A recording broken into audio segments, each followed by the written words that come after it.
Voilà, Fatih, on démarre ce bulletin d'information avec l'affaire des députés cités dans cette histoire de passeport diplomatique. La commission ad hoc de l'Assemblée nationale se réunit aujourd'hui pour l'examen de la levée de leur immunité parlementaire. Il s'agit de M. Boubacar Biaye et à Mamadou Sall. Certainement, nous y reviendrons dans nos prochaines éditions. Parlons de toute autre chose avec la sortie du khalife général des Tidianes décriant l'avortement médicalisé, salué par l'ONG Jamra qui se bat depuis longtemps pour son interdiction. À la place, Mame Matar Gueye propose comme alternative des orphelinats. Il s'est confié à nos reporters Fatou Bintou Conté et Diafar Abba. Médicalisé en cas de viol ou d'inceste continue de susciter un débat. Pour ces Sénégalais rencontrés, quelle que soit la situation, cela est proscrit. Toute vie est sacrée, on ne peut pas la ôter comme ça. L'islam interdit à toute personne de faire du tort à son prochain. C'est pourquoi je suis en phase avec cette sortie du khalife général des Tidjanes. Quelle que soit la situation, il y aura toujours d'autres alternatives.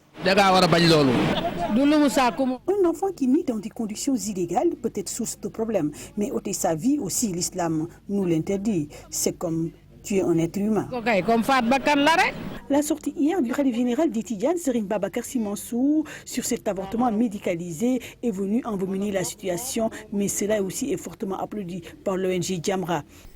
Effectivement, le khalife a parfaitement raison, parce que on se souvient du fameux slogan de Soril Ndiouroup, c'est-à-dire de planning familial. On avait dit non, il n'y a pas de problème, ce sera encadré. Mais on voit le résultat aujourd'hui, des petites fillettes de 15-16 ans qui vont aller solliciter auprès de l'assistante familiale des éléments pour faire n'est-ce pas, du Soril Ndiouroup. Alors qu'il est évident que c'est pour aller faire du vagabondage sexuel. Et pourtant, on nous avait promis que ça va être encadré. Là également, on nous promet que ça va être encadré. Mais ce sera la même chose. Parce que la société sénégalaise a ces défauts que nous connaissons tous. Qui propose d'ailleurs comme alternative le recours à l'orphelinat.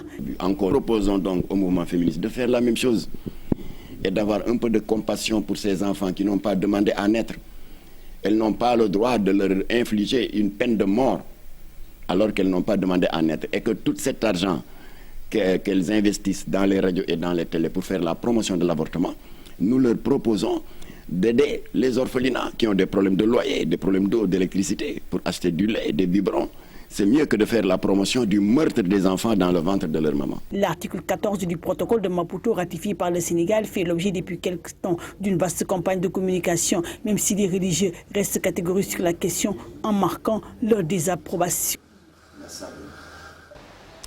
Voilà, Chérif Dia, donc Tivaouane, qui s'oppose à cet avortement médicalisé, Mame Matar Gueye qui propose des orphelinats comme alternative. Est-ce que c'est une solution viable selon vous? Oui, Diao, je pense qu'on est au Sénégal, un pays quand même où la religion est très ancrée, que ce soit la religion musulmane que chrétienne, c'est normal que quand il y a ce genre de débat, que les chefs religieux aussi donnent leur point de vue, parce que je pense qu'ils sont très influents. Et il faut aussi les associer dans ce genre de réforme. Mais les femmes également qui défendent cette cause, c'est-à-dire l'avortement médicalisé, mais il y a des conditions quand même, il faut qu'on rappelle ces conditions. C'est en cas de viol ou d'inceste. C'est pas un laisser-aller, mais il y a ces deux critères-là qui ont poussé ces femmes à plaider pour qu'on en arrive là, étant donné que le Sénégal... Et que les gens ne vont pas s'arrêter à l'inceste et au viol si on légalise. Non, c'est encadré, je pense que non. C'est encadré, c'est pas comme ça laisser aller comme on l'a dit, mais je pense que la proposition de Mame Matar Gueye aussi, ça pose problème. On ne peut pas quand même...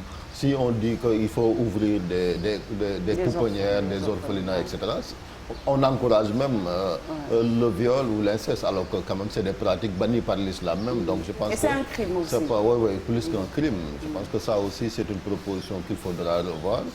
Jamra fait un excellent travail dans ce sens-là, mais comme on l'a dit, je pense qu'il faut se concerter. Même les femmes aussi qui défendent cette thèse-là aussi, il ne faut pas les jeter ou les critiquer, etc. Il faut les écouter. Ils ont un argument, étant donné que le Sénégal aussi a pris des engagements sur le plan international. C'est le protocole de Maputo que Fat Bintou a rappelé au début des années 2000, je pense qu'entre 2004-2005, où était Djambra à l'époque. Alors qu'ils étaient là, je pense que c'est des débats qu'il faudra poser en toute sérénité, écouter ceux qui défendent la thèse de l'avortement médicalisé, mais écouter également ceux qui sont contre. Ce n'est pas un débat entre féministes seulement, on ne doit pas laisser tout le monde, toute la société a son mot à dire, parce que quand même c'est un débat de société comme on peut le dire. Et après on verra, de toute façon le Sénégal aussi est condamné à respecter quand même ses engagements. Et je pense qu'il fallait prendre ces précautions-là avant qu'on en arrive là. Merci Cherif Dia. Autre aspect de l'actualité, la gestion des déchets, donc, qui est une équation à résoudre au Sénégal. L'appel du Khalife général des Tidianes et celui du président Macky Sall cadrent bien avec l'ambition de l'UCG, selon son directeur général. Plus de 100 points de regroupement normalisés donc, sont installés dans plusieurs localités et qui vont permettre de lutter contre l'insalubrité. On voit cela dans cet élément signé Mamadou Fall et Pape Sangoné Mbaye. Des charrettes qui déposent des ordures est l'image de la politique menée par les dirigeants de l'UCG pour lutter contre l'insalubrité. Ici, c'est le point des charretiers. L'objectif, ramasser les ordures des quartiers inaccessibles. Des quartiers comme la Patte d'Oie, Ouest Foire et Yoff sont inaccessibles. Les charrettes nous permettent de collecter les ordures qui s'y trouvent. Ces points de l'UCG nous facilitent le travail. La propreté des villes, des départements, des communes, des quartiers est le vœu le plus cher des autorités politiques et religieuses. Ce qui amène l'UCG à initier des points permettant aux populations de jeter en toute quiétude leurs ordures. Je peux dire que c'est la propriété, quoi. Une fois qu'on a des ordures, donc on devait les mettre dans un seul endroit pour que l'endroit soit propre. C'est en fait des réceptacles de collecte d'ordures par dépôt directement des ménages vers ces points, par dépôt volontaire. Ça a pour objectif non seulement de réduire ou en tout cas de limiter la prolifération des dépôts sauvages qu'on a l'habitude de voir dans les quartiers, mais aussi de créer le premier niveau dans notre stratégie nationale pour aller vers du tri sélectif et plus tard vers de l'économie circulaire. Un combat de tous les jours afin d'imposer la marque de propreté comme Dubaï, mais l'objectif est loin d'être atteint. Je pense qu'il ne faut pas du tout verser dans l'autoglorification. On est très loin. Le chef de l'État a donné une vision. Il a parlé de Dubaï. On est très loin, mais en tout cas, ça permet d'avoir un cap et d'aller vers cette direction. Donc... La gestion des ordures demeure un casse-tête au Sénégal. Plusieurs organisations se sont succédées pour instaurer définitivement la salubrité. Mais c'est avec UCG que les choses semblent avoir une vision, un objectif selon certains agents du net. D'ailleurs, l'objectif visé est Sénégal. 0 déchet. Plus de 20 milliards de francs CFA investis durant ces 5 dernières années dans le domaine de l'assainissement de l'eau, entre autres par Caritas Sénégal. Abbé Alphonse Seck soutient lors de la célébration de la Journée internationale pour l'élimination de la pauvreté que l'Église a pour sacerdoce d'aider les personnes vulnérables à sortir de l'indigence. Il souhaite une synergie d'action de toutes les parties concernées pour éradiquer la pauvreté au Sénégal. En sujet signé Fatoumata Touré. Une organisation internationale qui a beaucoup œuvré dans le social au Sénégal. Quelles sont les missions de Caritas? Vous savez, Caritas, c'est le mot latin pour dire charité, amour. La mission de Caritas, c'est d'aller à la rencontre des personnes qui non seulement sont dans la pauvreté et la misère, mais veulent s'en sortir, veulent participer, veulent être de ceux qui comptent, n'est-ce pas? C'est vers eux que nous allons. Beaucoup d'actions sociales ont été faites, surtout lutter contre la pauvreté. Il y a de grands domaines qui sont identifiés comme étant des domaines forts de l'action de Caritas, que nous appelons des segments. C'est tout ce qui touche à l'eau, à l'hygiène et l'assainissement. Quand vous prenez l'eau, Caritas a creusé à travers le pays des dizaines et des dizaines de forages. Dans la séquence des 5 dernières années, 2015 à 2020, nous avons mobilisé 20 milliards 300 millions de francs CFA pour ces actions de Caritas dont j'ai parlé. Un travail en synergie avec l'État, mais aussi toutes les organisations citoyennes est souhaitable. Nous avons réfléchi pour faire un peu l'état des lieux de nos stratégies, de nos politiques, de notre action, pour arriver maintenant à prendre des voies nouvelles et à travailler davantage en synergie. Parce que la pauvreté, personne ne peut y venir à bout. Il faut que ce soit le travail de tous. Ces dernières années, la pauvreté a pris des proportions inquiétantes. Caritas promet d'être toujours aux côtés de ces couches vulnérables pour un développement durable. Les déclarations de candidature pour les locales de 2022 se multiplient. Massamba Thian déclare sa candidature à la mairie de Tiamène Pass dans le département de Linguère. Il en a profité pour dénoncer la gestion de l'actuelle équipe et veut un changement dans cette commune. Nous l'écoutons au micro de Mamadou Moustapha Ndiaye. En 2014, nous jeunes, nous étions engagés pour élire Koudjang, Kounek Khalé. Mais le constat est amer, la désillusion, le regret, moi je l'ai constaté. Aucune réalisation, que de scandales. Car la commune de Tiamène Pass, un candidat, non à la candidature s'est déclaré, mais un candidat à la mairie de Tiamène.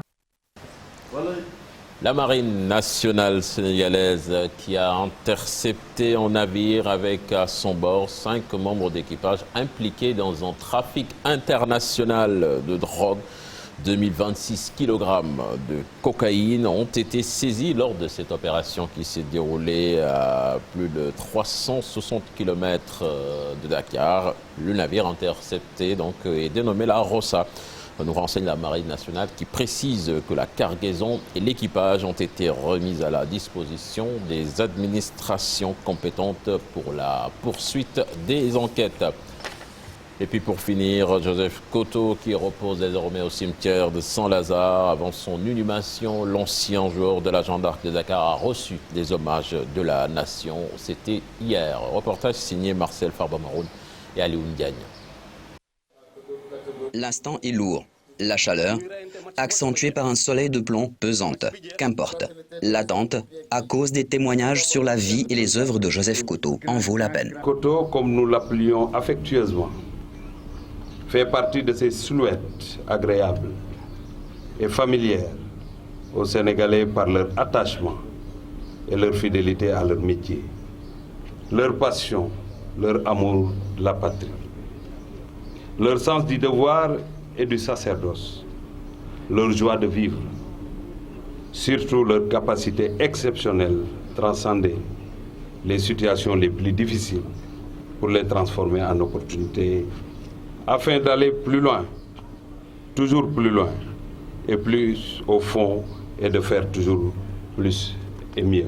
Toujours plus et mieux, une sorte de credo pour l'ancien sélectionneur des Lions, comme ce fut le cas lors de la dernière Coupe COSAFA réunissant les équipes nationales d'Afrique australe, durant laquelle le Sénégal fut pays hôte et finaliste. Récemment, le Sénégal a été invité au COSAFA, un tournoi qui se déroule en Afrique du Sud. Au pied levé, Koto a mis en place une sélection avec des joueurs de moindre envergure et il est parvenu à hisser l'équipe en finale de ce tournoi, c'était en juillet dernier. Il a dribblé son monde comme il savait le faire, mais aujourd'hui c'est à la nation de lui rendre hommage, mais également au-delà de sa disparition, essayer d'immortaliser Koto. Je pense que c'est l'œuvre de la Jeanne d'Arc, ça doit être l'œuvre de la fédération, mais aussi de l'État du Sénégal. Si Joseph Koto maîtrisait surtout le football, sa foi en Dieu faisait également discrètement partie de sa vie. Nous avons voyagé un peu partout. Il ne se séparait jamais de son chapelet. Jamais, jamais. À l'hôtel, dans sa chambre, partout, il était accroché à son chapelet. Donc c'est un signe important. Ça veut dire que les valeurs qui le guidaient, c'était sa foi en Dieu. Après la levée du corps, un passage vers son domicile a eu lieu. Avant la messe, qui s'est déroulée au martyr de l'Ouganda, Joseph Koto, repose désormais au cimetière Saint-Lazare de Béthanie. Un repos bien mérité pour Boutchou, comme on le surnommera pour l'éternité.